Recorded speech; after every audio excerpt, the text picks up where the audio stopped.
Her voice was loud, her gestures expansive. Her body had a sheen of fecund good health, a ripe earthiness that exuded an invitation to partake of the treasures that lay beneath the surface. We have to step out, Saida shrugged. I don't want to go through this crowd again. Saida was tall and thin with an ethereal, otherworldly air that belied a sharp mind and tongue. She had brief, unsatisfactory affairs, usually with handsome, weak-chinned men whom she left after 6 months or so. Kalyani and Saida were pleasant enough with Sweetie, but she sensed that she was on probation. They accepted her as Ambika's friend, but were too absorbed in their own world to make any extra efforts to draw her in. Sweetie was content to watch and listen. So they have a little conversation. So then they're talking about their husbands. So what are you doing? I just got a project doing a farmhouse for a richy rich client. Are you also doing the richy rich client? Saida inquired with a smile. Not yet, bloody wife deals with me, always tags along for meetings. I think I need a sugar daddy in my life right now. His wifey wears a solitaire the size of an egg, and here I am trying to make both ends meet on a second officer's minuscule salary.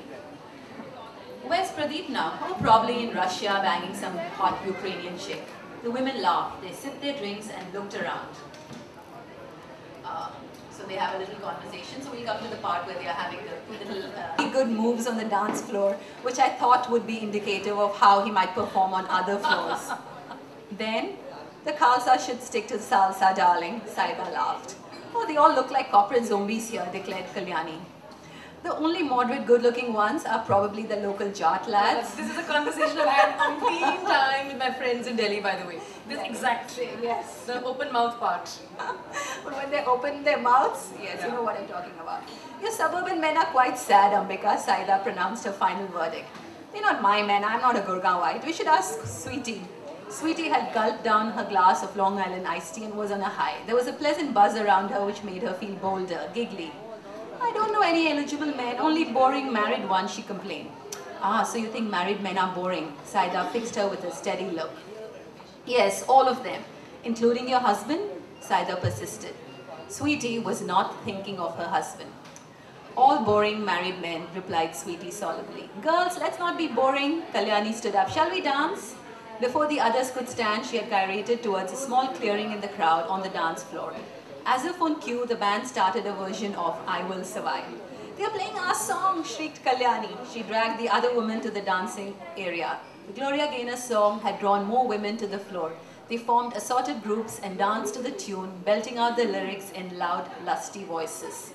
Sweetie and Ambika returned to their drinks. It's become such a cliche, said Ambika, dancing to this song as though it was written just for us. Still, we do it every time. I enjoyed it, Sweetie smiled. Lovely. I think the research reveals that women spending time with their girlfriends is akin to a session of therapy. Men hanging with their friends is just men hanging with their friends. But two girls meeting over lunch is really therapeutic, and you can see the effect on me because I've had the most crazy last like 8 weeks, and I had a lazy, wonderful lunch with my girlfriend of many, many years, and we just chatted and spent 3 hours over a lazy lunch, and I just feel like I'm a new person.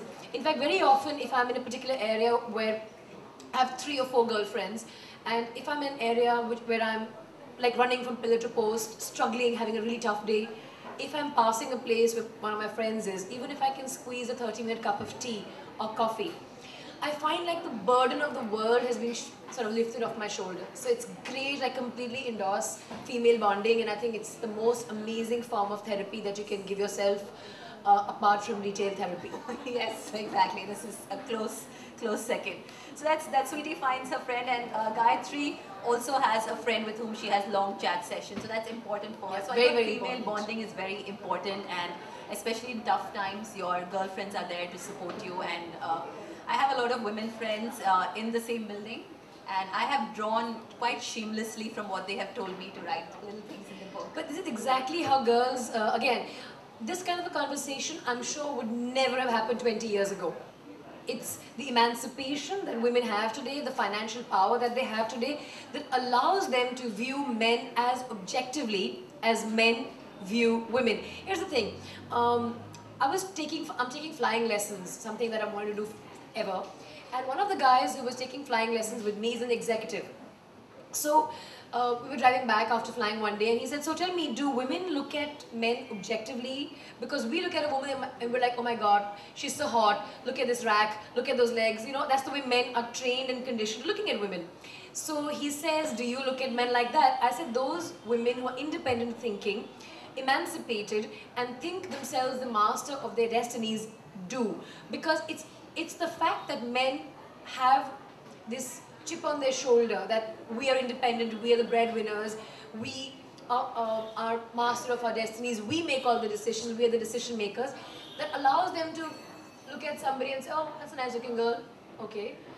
But I can tell you this, that there is an increasing number of women who, the kind of conversation that these three girls were having, you would overhear a conversation like this at any restaurant, pub in Delhi, Mumbai, Bangalore. I think it's a function of women asserting themselves, and I disagree with people who say, oh, that's the morals going to the dogs. Why should morals be one-sided? I mean, I'm not propagating women going out there and picking up men at bars, but the fact that, you know, they can look at men and say, oh, he's cute, I like the way he looks, okay, why not? It shouldn't be restricted to men alone. So it's also, again, a function of the emancipation and the awareness and this whole confidence that women now have, which didn't exist maybe 20 years ago.